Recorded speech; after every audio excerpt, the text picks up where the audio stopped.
నేను నేను కావాలని ఈ వాయిస్ నేను మార్చి మరి నేను పెడుతున్నా. ఎందుకంటే నా ఐడెంటిటీ పెడితే నాకు భయం అవుతుంది. కానీ నేనైతే చెప్పాలనుకుంటున్నాను. ఈ వీడియో గురించి బైబిల్ ప్రకారంగా యేసు పాప కాదని చెప్పి శివశక్తి ఛానల్లో వచ్చిన ఈ వీడియో గురించి చాలా ఇంట్రెస్టింగ్ పాయింట్స్ రాసుకున్నాను నేను. అవన్నీ మీకు నేను చెప్తా. ఇప్పుడు ఒక్కొక్కటిగా మనం ముందరికి వెళ్దాము. మనం ఫస్ట్గా ఇప్పుడు నేను మీకు ఆ పాస్టర్ మాట్లాడిన మాటలతో ఫస్ట్ అది వినిపించి తర్వాత నా ఒపీనియన్ మీకు ఇస్తాను. ఓకేనా? ఫర్ ఎగ్జాంపుల్ ఫస్ట్ ఈ మాట వినండి.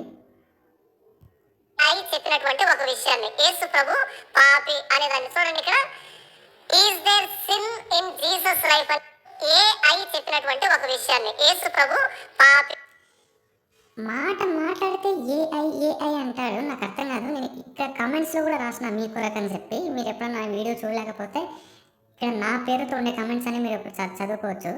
మళ్ళీ ఏఐ అంటాడు. దానికి ఏఐకి దేనితో ట్రైనింగ్ ఇస్తే అదే చెప్తుంది తప్పిస్తే అది సర్వజ్ఞాని కాదు కదా ప్రతిసారి దాని మాట నమ్మడానికి.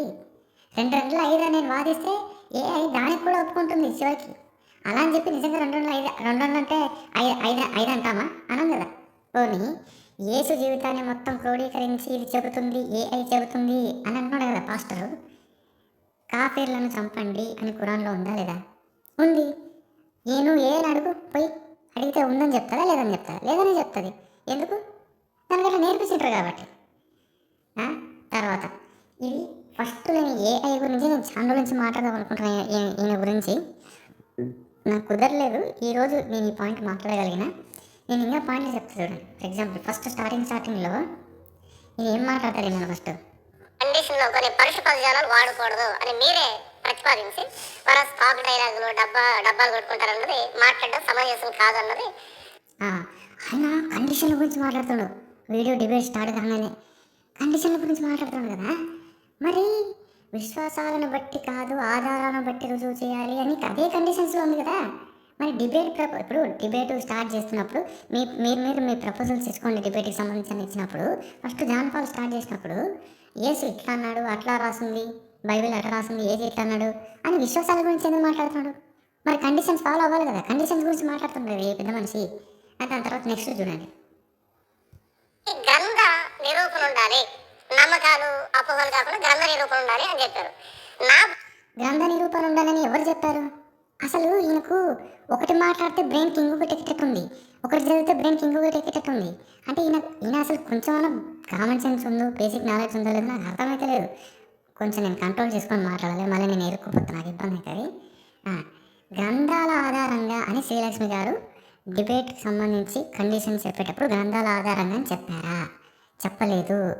ఆధార సహితంగా అన్నారు.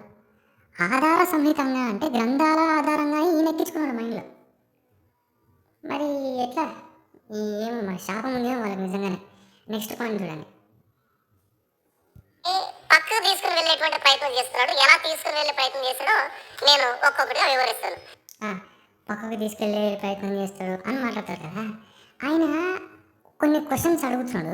ఆ క్వశ్చన్స్కి సమాధానం చెప్తేనేమో పక్కకు తీసుకెళ్లే ప్రయత్నం చేస్తున్నావు అని అంటాడు. సమాధానం చెప్పకపోతేనేమో నీ దగ్గర సమాధానం లేదు కాబట్టి మేమే కరెక్ట్ అని మాట్లాడతాడు. సమాధానానికి ఆన్సర్ చెప్పండి అని తనే అడుగుతాడు. అసలు ఏమనుకుంటున్నాడు? ఓ స్టాండ్ తీసుకుని కంటూ ఉండదు దానికి. నెక్స్ట్ పాయింట్ చూడండి. మేము వ్యభిచారంలో పుట్టిన వారం కాదు అని వాళ్ళ మీద వాళ్ళు చెప్పుకుంటూ ఉంటే యేసు ప్రభు వ్యభిచారంలో పుట్టాడనేట్టుగా కరుణాకర్ గారు ఎందుకు వక్రీకరిస్తున్నాడు? ఇప్పుడు మేము వ్యభిచారం ద్వారా పుట్టిన వాళ్ళం కాదు అని ఇజ్రాయేలీలు అంటున్నారు. ఎవరితో మాట్లాడుతున్నారు? యేసుతో అంటున్నారు. మేమైతే ఇట్లా పుట్టలేదు చూడబ్బా అని అంటున్నారు. దాని మీనింగ్ ఏంది? ఇప్పుడు నేనైతే పెండ తినలేదు చూడబ్బా, నేను కడుపుకు అన్నమే తింటా చూడబ్బా అని అంటే నువ్వు పెంట తింటావు అని మీనింగ్ కదా. మరి ఈయన ఎట్లా మాట్లాడతారు తెలుసా? ఇప్పుడు ఈయన మేము ఇట్లా మాట్లాడినాము అన్నారు కానీ నువ్వు ఇట్లా వ్యవసాయానికి పుట్టినవు అని యేసుని వాళ్ళు అనలేరు కదా అని అంటాడు.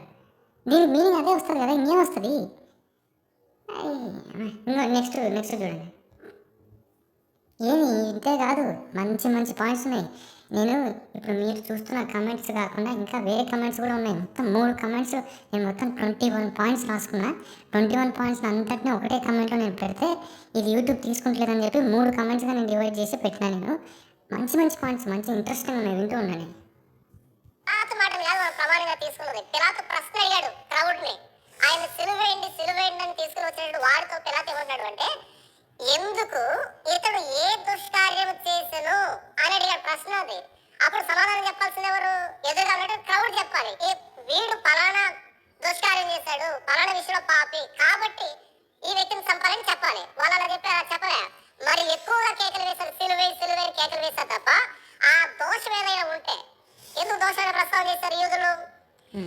ఇప్పుడు అదే కదా, ఇప్పుడు పిలాతు వచ్చి అడిగిండు, ఇతను చేసిన పాపం ఏంటంటే యేసు చేసిన పాపం ఏందని అడిగిండు, ఆడ ఉన్న జనాలను అడిగిండు. అప్పుడు వాళ్ళు ఏమన్నారంట, దానికి ఆన్సర్ చెప్పకుండా, ఏం పాపం చేసిందో అని ఆన్సర్ చెప్పకుండా సిలువే అని అరుస్తున్నారట. ఇప్పుడు ఈయన చెప్పే లాజిక్ ప్రకారం వాళ్ళు నిజంగా మౌనంగా ఉన్నారనుకోండి, ఏంటయ్యా మీరు యేసుని ఎందుకు సిలువేస్తున్నారు, యేసు ఏం తప్పు చేసిండు, యేసు ఏం పాపం చేసిండు అని జనాలను అడిగితే జనాలు అప్పుడు సైలెంట్గా ఉన్నారనుకోండి, అప్పుడు నిజంగా యేసు ఏం పాపం చేయలేదని మీనింగ్ వస్తుంది. కానీ జనాలు ఏమంటున్నారు, అవన్నీ ఎందుకా అని అనలేదు, కానీ సిలువే అని అరుస్తున్నారు కదా. మౌనంగా ఉంటే పాస్టర్ చెప్పింది కరెక్ట్ అవుతుంది, మౌనంగా లేరు అక్కడ. అంటే ఏం మాట్లాడితే ఏం మీనింగ్ వస్తుంది. ఇప్పుడు ఇందాక పైన చెప్పినా కదా, నేనైతే కడుపుకు పెన్న తినలేదు అంటే, మేమైతే వ్యభిచారం ద్వారా పుట్టలేదు అని అన్నారు అని అంటే, యేసుని వాళ్ళు డైరెక్ట్గా అయితే అనలేదు కదా. అంటే డైరెక్ట్గా అనకపోతే మీనింగ్ ఏంది? ఇండైరెక్ట్గా మీనింగ్ అదే కదా. అసలు ఈయనకి ఏమన్నా అర్థం అయితే లేదో నాకు అర్థం కాదు. నెక్స్ట్ పాయింట్ చూడండి. అరిసైడైన సీమోను, ఇక్కడ రాయబడింది ఏంటంటే కుష్ఠరోగి అయిన సీమోను, అక్కడ రాయబడింది ఏంటంటే యేసు ప్రభు లాజరు ఇంటికి వచ్చాడు అనే మాట రాయబడింది. ఇప్పుడు ఇదే నేను ఈ వీడియోని ఎక్కువసేపు నేను ఎక్స్టెండ్ చేయలేను కాబట్టి ఇప్పటికే 6 నిమిషాలు అయింది. ఈ వీడియో 6 నిమిషాల వరకు మీరు ఇట్లా చూస్తున్నారంటే ఇంకా మంచి మంచి పాయింట్స్ ఉంటాయి. ఈరోజు మీకు ఒక మంచి సాటిస్ఫాక్షన్ అనిపిస్తుంది, వింటూ ఉండండి. దయచేసి ఈ ఆడియోని కూడా దయచేసి మీరు యాక్సెప్ట్ చేస్తారని, భరిస్తారని అనుకుంటూ ఇంకా కంటిన్యూ చేయండి. మంచి మంచి పాయింట్స్ ఉంటాయి. నేను ఏమంటాడు, అక్కడ అట్లుంది, ఇక్కడ ఇట్లుంది, ఇక్కడ ఇట్లుంది, 3 పాయింట్లు చెప్తున్నాను కదా. A=B, B=C అయితే C=A అని చెప్పలేదా చిన్నప్పుడు? దీన్ని బట్టి అర్థమవుతుంది ఏంటంటే, ఈయన చదవలేదు, చిన్నప్పుడు స్కూల్కి కాలేజ్కి వెళ్ళలేదు, ఎటువంటి డిగ్రీ ఈయన చేతిలో లేదు. ఒకవేళ ఉండింటే కనుక ఈయనకు బ్రెయిన్ తొప్పింది, అందుకే ఇట్లా మాట్లాడుతున్నాను అనుకుంటాం. నెక్స్ట్ పాయింట్ చూడండి. కొత్త నిబంధన అని ఉంటుంది. కొత్త నిబంధన మీరు కోట్ చేసింది ఎక్కడ? పాత నిబంధన. యేసు ప్రభువు గురించి ఎక్కడ మీరు మాట్లాడడం జరిగింది? కొత్త నిబంధనలో. కొత్త నిబంధన అంటే నా తెలియగడతాను, పాత నిబంధనలో ఉన్న దానికి ఇంకో ఆజ్ఞ ఇచ్చినప్పుడు దాన్ని కాకుండా ఇంకోటి ఇచ్చినప్పుడు దానిగా కొత్త నిబంధన అంటాం. పాత నిబంధన ఏంటి, కొత్త నిబంధన ఏంటి, కనీసం తేడా తెలియకుండా, ఆ భేదం తెలియకుండా అదేదో పాపం అంటే ఎందుకు మాట్లాడతాను? యేసు ప్రభు అన్నాడు, ఇప్పుడు పాత నిబంధనలు ఒకటి చెప్పిన తర్వాత కొత్త నిబంధనలు వేరే చెప్తేనే కదా అది కొత్త నిబంధన అవుతుంది. మళ్ళీ అదే మాట చెప్తే అది పాత నిబంధన అవుతుంది, కానీ కొత్త నిబంధన ఎందుకు అవుతుంది అని అంటున్నాను కదా. అరే మేము చెప్పేది కూడా అదే స్వామి. మేమేమంటున్నామంటే, పాత నిబంధనలో ధర్మశాస్త్రంలో యెహోవా కొన్ని విషయాలు చెప్పిండు, కొన్ని ధర్మాలను చెప్పిండు. వాళ్ళ ప్రకారం ధర్మాలు, మన ప్రకారం కాదు. ఆ ధర్మాలను పాటించకపోతే పాపులు అని వాళ్ళు అన్న తర్వాత మళ్ళీ నువ్వు వచ్చి కొత్త గ్రంథం రాసి, అవును నేను వేరే రాస్తేనే కదా కొత్త నిబంధన అంటారంటే, నువ్వు వేరే రాసుకో కొత్త నిబంధనను, కానీ అయితే నువ్వు అతిక్రమించినట్టే కదా, ఆజ్ఞలు అతిక్రమించినట్టే కదా. మరి అది నువ్వు కొత్త నిబంధన రాసుకున్నంత మాత్రాన దానికి ఏం లాభం ఉంటుంది? పాపం చేసినట్టే కదా. పాతగా రాస్తే ఉన్నట్టు రాస్తే పాతది అయితే కానీ కొత్తది ఎందుకు అవుతుందంటే, ఏం తెలుగుని మాట్లాడతారో తెలుగు లేకుండా మాట్లాడతారో అర్థం కాదు. నువ్వు కొత్త రాసుకున్నావా పాత రాసుకున్నావు అని కాదు, ఆజ్ఞలను అతిక్రమించినావు కదా. పాయింట్ అది కదా ఇప్పుడు కావాల్సింది మనకు. నెక్స్ట్ పాయింట్ చూడండి. ఆయన వదిలిపెట్టమని చెప్పలేదు, శిక్షించమని చెప్పలేదు. ఆయన చెప్పింది ఏంటంటే, మీరు పాపం లేనివాడు మొదట రాయమన్నాడు. అప్పుడు వాళ్ళు మనస్సాక్షి చేత గద్దించబడిన వాళ్ళు ఇప్పుడు మీలో పాపం ఎవరికైతే లేదో వాళ్ళే వేశ్య అంటే వ్యభిచారం చేసిన ఆమె మీద రాళ్ళేసి కొట్టండి అని అంటే, శిక్షించమని కానీ శిక్షించొద్దు అని కానీ చెప్పలేదంట. ఇప్పుడు నాకు అర్థం కాదండి, నేను ఒక మాట అడుగుతాను. ఇప్పుడు మనం చూస్తూ ఉంటాం, ఇచ్చట మూత్రం పోసిన వాడు అడ్డగాడిదని రాసింటారు. అంటే దాని మీనింగ్ ఏంది? పొయ్యమని కానీ పొయ్యొద్దని కానీ అని కాదు, పొయ్యొద్దు అనే మీనింగ్ దానికి. ఇచ్చట మూత్రం పోసిన వాడు అడ్డగాడిదని రాస్తే అరే ఇక్కడ మూత్రం పొయ్యొద్దండిరా అని చెప్పడమే దాని మీనింగ్.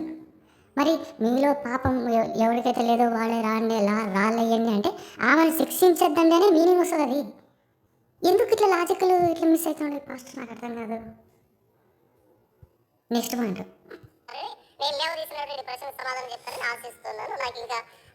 అదే నేను ముందే చెప్పినా కదా, నేను లేవదీసినటువంటి ప్రశ్నకి సమాధానం చెప్తారని కోరుతున్నా అంటాడు.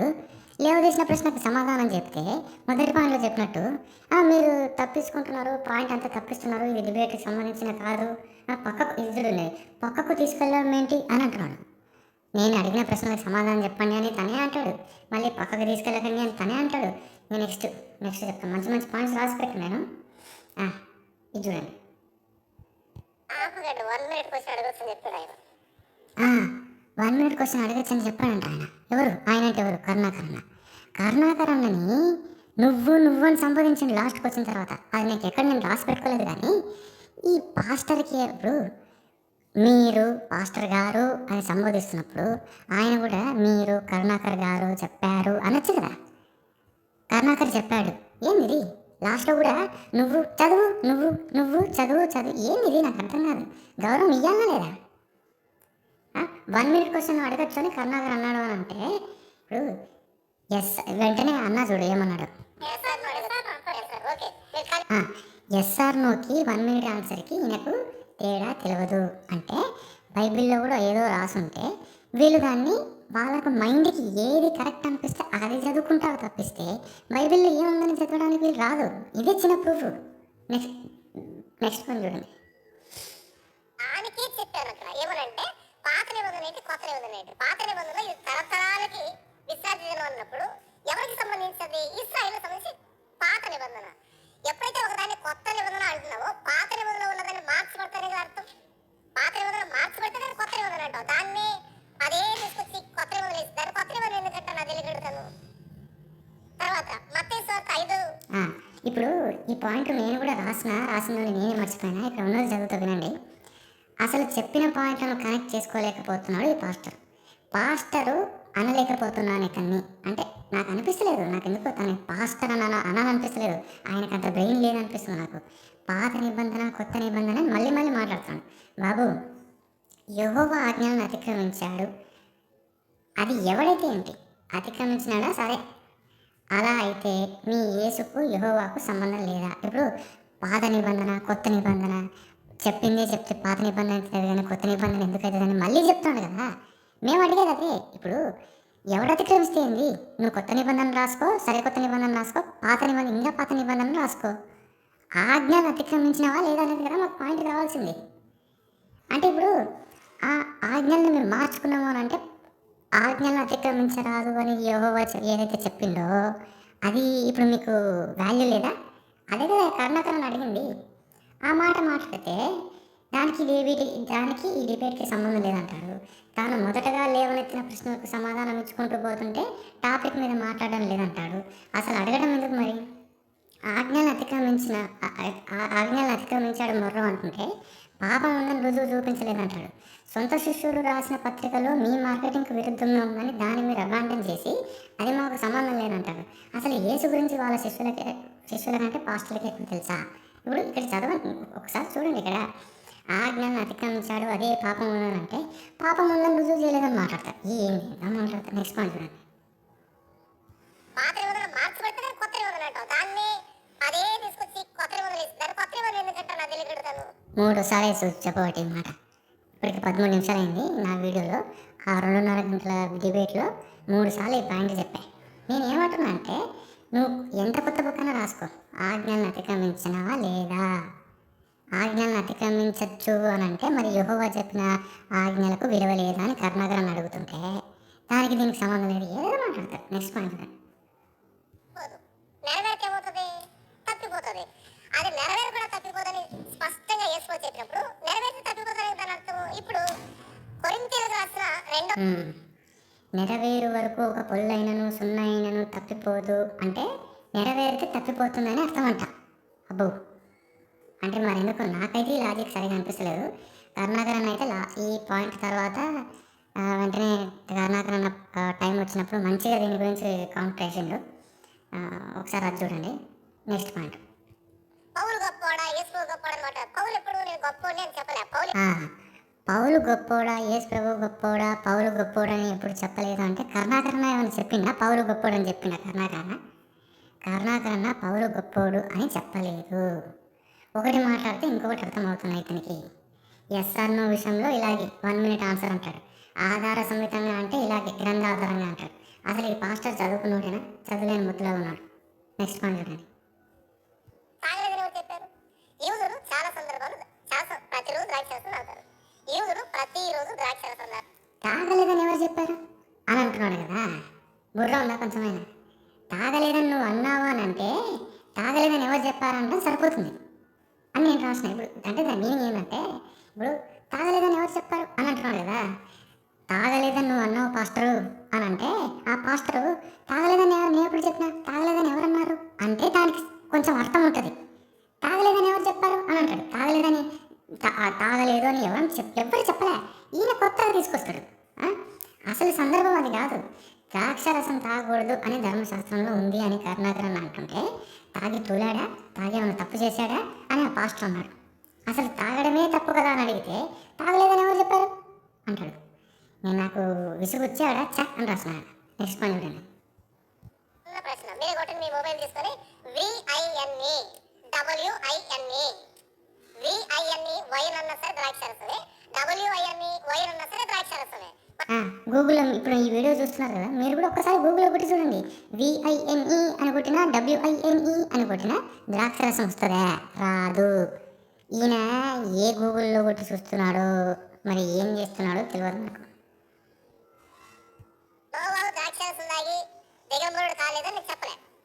లోతు ద్రాక్షరసం తాగి తప్పు చేశాడు తేల్చి నేను చెప్పలే. ఇక్కడ మన టాపిక్ ఏంటి? యేసు ప్రభువులో పాపం ఉందా బైబిల్ ప్రకారం నిరూపిస్తానంటే దానికి వచ్చాను నేను ఇక్కడ. ఇప్పుడు మద్యం తాగకూడదు, మద్యం తాగితే ఆజ్ఞను అతిక్రమించినట్టు, ఆజ్ఞ అతిక్రమణ అయింది కాబట్టి అది పాపం చేసినట్లు. అంటే మద్యం తాగితే ఏమైనా తాగిండా, తూలిండా, ఏమైనా ఊగిండా, తప్పు పని చేసిండా అని మాట్లాడితే దానికి ఆన్సర్ చెప్తే ఎట్లా చేసిండు? ఇప్పుడు మద్యం, ఇప్పుడు మీరు ద్రాక్షరసము ఇంతసేపు ద్రాక్షరసం నేను చెప్పింది, ద్రాక్షరసం తాగితే ఏమైనా తప్పు చేసిందా, ద్రాక్షరసం తాగితే మత్తు వస్తుంది ఎక్కడైనా ఉందా అంటే పాస్టర్ అడిగింది ఎవరైనా ఉంటుందా అని అడిగితే ఎందుకుండదు, ద్రాక్షారసం తాకి కదా నోవాహు బట్టలు ఇవి పడిపోయిండు, ఉత్తబత్తలు పడిండు, తర్వాత ఈయన లోతు ఇట్లా తన కూతురుతో సెక్స్ చేసిండు, ఆ ద్రాక్షరసం తాగే కదా అని అంటే మళ్ళీ ఇప్పుడు ఏమంటాడంటే ద్రాక్షరసానికి మధ్యానికి ఆ సందర్భం గురించి చెప్తున్నాడు కరుణాకరణ. ద్రాక్షరసానికి మధ్యానికి ఏం తేడా ఉంది, తాగితే తప్పే కదా అన్న సందర్భం గురించి చెప్తుంటే యేసు తాగి ఎలా చేశాడా అని మళ్ళీ అదే ప్రశ్న. అసలు పక్క వ్యక్తి మాట్లాడే మాటలు బుర్రగా ఎక్కుతాయో లేదో అసలు ఇతనికి. మద్యం అంటే ఇంగ్లీష్ బైబిల్లో స్ట్రాంగ్ డ్రింక్ అని ఉంటుంది అని అంటున్నాడు. ఇప్పుడు వీడియో ఈ టైం నుంచి ప్లే చేసుకుని చూడండి. ముందర ఒక మాట అంటాడు, ఇంగ్లీష్ బైబిల్లో ఒక మాట ఉంటుందంట, స్ట్రాంగ్ డ్రింక్ అని ఉంటుందంట మద్యం అంటే. ద్రాక్షారసం అంటే వైన్ అని ఏదో ఉంటుందంట. నాకు అర్థం కాదు. స్ట్రాంగ్ డ్రింక్ అంటే ఇప్పుడు మద్యం ద్రాక్షరసం 2 పదాలు ఉన్నాయి. మద్యం అనే దానికి స్ట్రాంగ్ డ్రింక్ అని ఉంటుంది ఇంగ్లీష్ బైబిల్లో, ద్రాక్షరసం అనే దానికి స్ట్రాంగ్ డ్రింక్ అని ఉండదు, ఏదో వైన్ అనేది ఏదో ఉంటుంది అంటున్నాడు. ఇప్పుడు మద్యం అనేది స్ట్రాంగ్ డ్రింక్ అని ఉందనుకో, ఒకటి స్ట్రాంగ్ డ్రింక్ అయితే ఇంకొకటి ఫ్రూట్ జ్యూస్ అనే మీనింగ్, ఇంకొకటి అంత స్ట్రాంగ్ అని కొంచెం లూజ్ డ్రింక్ అనుకోవచ్చు కదా, అంటే కొంచెం ఆల్కహాలిక్ కంటెంట్ తక్కువ ఉంటుందని అనుకోవచ్చు కదా, అట్లా ఎందుకు అనుకోకూడదు? ఏంటో మరి ఈయనకు మాత్రమే లాజిక్ వస్తుంది, మిగతా వాళ్ళకి లాజిక్ రావాలి. నెక్స్ట్ పాయింట్ చూడండి. ఇప్పుడు నాలో పాపం ఉన్నదని మీరు ఎవరైనా స్థాపించగలరా అన్నప్పుడు టపి వచ్చి అదేంటి మరియమ్మతో నీకు అక్రమ సంబంధం లేదు కదా, మధ్య మరికి అక్రమ సంబంధం ఉంది కదా అని మాట్లాడాను. చూసినారా ఆయన కాన్ఫిడెన్స్? చూసినారా మీరు ఒకసారి?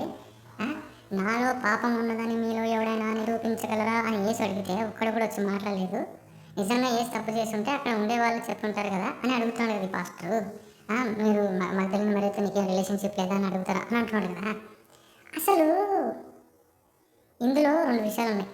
ఫస్ట్ పాయింట్, ఫిలిప్ రాసిన పత్రికనే తీసేసిన మీరు దీన్ని తీసేసి ఉంటారని నమ్మకం ఏంటి? అంటే నిజంగానే యేసు యేసు అడిగితే పక్కన ఉన్న వాళ్ళు ఏమీ చెప్పలేదు, చెప్పినట్లుగా బైబిల్లో లేదు అని కదా పాయింట్. ఫిలిప్ రాసిన పత్రిక అంటే సొంత శిష్యుడు రాసిన పత్రికనే మీరు తీసేసినప్పుడు మరి వీళ్ళు కూడా నువ్వు ఆ పాపం చేయలేదా ఈ పాపం చేయలేదని ఒకవేళ నిజంగా మాట్లాడుతుంటే దాన్ని కూడా తీసిండొచ్చు కదా మీరు. తీసిలేదని నమ్మకం ఏంటిది? రెండో పాయింట్, అప్పటికి ఆ కాలంలోకి ఆ ప్రజల దృష్టిలో పాపం అంటే ఏంటిది?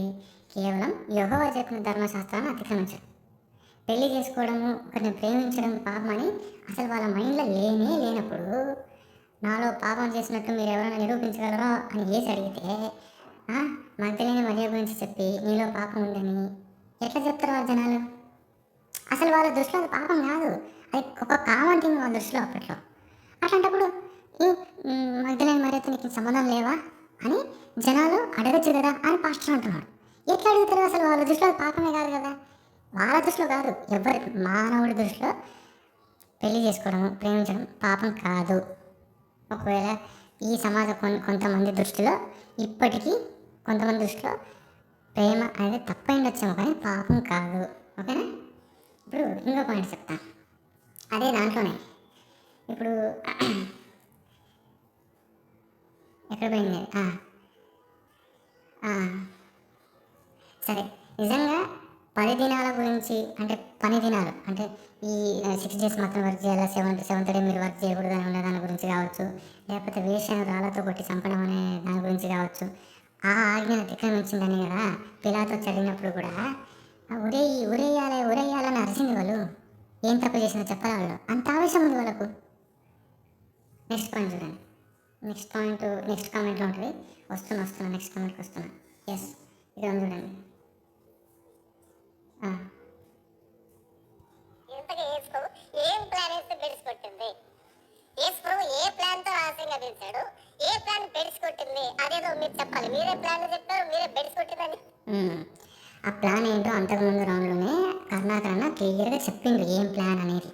మొత్తం చెప్పిన తర్వాత ఈయన ఏం చేస్తాడంటే, ఇప్పుడు ఒకటి గమనించండి, ఈయన ఎందుకు ఇట్లా తప్పిపోతున్నాడంటే ఒక విషయం ఉండొచ్చు. కరుణాకరణ కొన్ని పాయింట్లు చెప్పేటప్పుడు ఈయన ఏం చేస్తాడంటే ఆ పాయింట్లను గూగుల్లో సెర్చ్ చేయడము, బుక్కుల్లో రెఫర్ చేయడము, లేకపోతే రాసుకోవడం ఏదో చేస్తుంటాడు. అట్లా చేస్తున్నప్పుడు కరుణాకరణ చెప్పిన ప్రతి పాయింట్ తన మైండ్కి ఎక్కదు, అక్కడ ఉన్న ఎవరికి ఎక్కదు. కాబట్టి ఆయన రాసుకున్న పాయింట్ ఏంది? ప్లాను ఫ్లాప్ అయింది అని ఆయన మాటలు మాత్రమే మైండ్కి బాగా కూర్చున్నాయి అనమాట. కూర్చున్నప్పుడు ఆయన ఏం చేస్తాడు? ముందేం మాట్లాడిండు, వెనకేం మాట్లాడిండు, ప్లాన్ ఎక్స్ప్లెయిన్ చేసిందా లేదా, ఇవన్నీ ఏం సంబంధం లేకుండా ప్లాన్ ఎక్స్ప్లెయిన్ చేయండి అని అంటాడు అనమాట. ఇప్పుడు తనకు కావాల్సింది మాత్రమే వింటాడు. ఒకసారి చెప్పండి ఏం ప్లాన్ అది అని అడుగుతాడు. చెప్తే టాపిక్ మీద మాట్లాడడం లేదు అని అంటాడు. అసలు మతం ఉండే మాట్లాడుతున్నాడు ఇతను. ప్లేట్లు మార్చినట్టు బైబిల్లో రాయలేదు అని అంటాడు. అంతకుముందే కదా రెండు రోజుల ఇప్పుడు మీరు ప్లేట్ మార్చింది అని కరుణాకరణ ఒక మాట అన్నాడు. అంటే ఆ ప్లేట్ మార్చిందని బైబిల్ యాడుంది అని అంటున్నాడు. అంతకుముందు తను అన్నాడు కదా 2 రోజులు ఎంత అంటే 4 అని అంటే అది బైబిల్లో ఉండాల్సిన అవసరం లేదు, అది కామన్ సెన్స్ అని అన్నాడు కదా. మరి ఇది కూడా కామన్ సెన్స్. బైబిల్లో ప్లేట్ మార్చిండు అనే పదాలు ఉంటేనే ప్లేట్ మార్చినట్ట. ఏమి అసలు? ఇది ఇంకా లాస్ట్ పాయింట్ చూడండి. ఇంతవరకు యేసుక్రీస్తు బైబిల్ ప్రకారంగా పాపని నిరూపిస్తున్న కరుణాకృష్ణ గారు కాదు, ఆయన పరిశుద్ధుడే. ఇది లాస్ట్. ఇంకా మీరు కంక్లూజన్ మాటలు చెప్పండి అన్నప్పుడు, శ్రీలక్ష్మి గారి మాట అన్నప్పుడు ఈయన ఎత్తుకుంటాడు. నాకు అర్థం కాని ఏంటంటే స్టార్టింగ్ డిబేట్ ఎవరు స్టార్ట్ చేస్తారని శ్రీలక్ష్మి గారు అన్నప్పుడు కావచ్చు, లేకపోతే కంక్లూజన్ చేయండి అన్నప్పుడు కావచ్చు, ఈయన ఎందుకు ఎత్తుకుంటున్నాడు?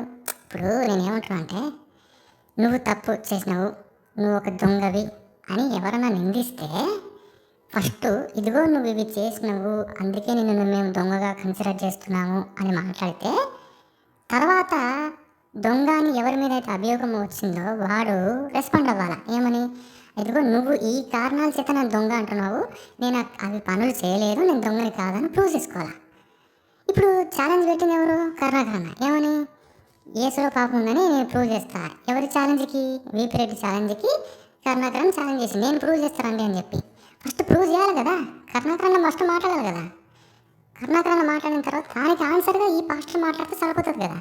కానీ ఈ పాస్టర్ ఎత్తుకుంటాడు అసలు ఫస్ట్ కరుణాకరణ మాట్లాడితే దానికి రెస్పాండ్ అవ్వాల్సిన వ్యక్తి ఫస్ట్ ఈయనే మాట్లాడుతున్నాడు. ఎందుకు అంటే ఫస్ట్ ఎవరు మాట్లాడితే బాగుంటుంది, సెకండ్ ఎవరు మాట్లాడితే బాగుంటుంది అని కూడా ఈయన కామన్ సెన్స్ లేదు. మరి ఈ పాస్టర్ అట్లాంటి పాస్టర్, ఆర్టిఫిషియల్ ఇంటెలిజెన్స్ పాస్టర్, చదువురాని పాస్టర్, మొద్దు దద్దమ్మ పాస్టర్. ఇది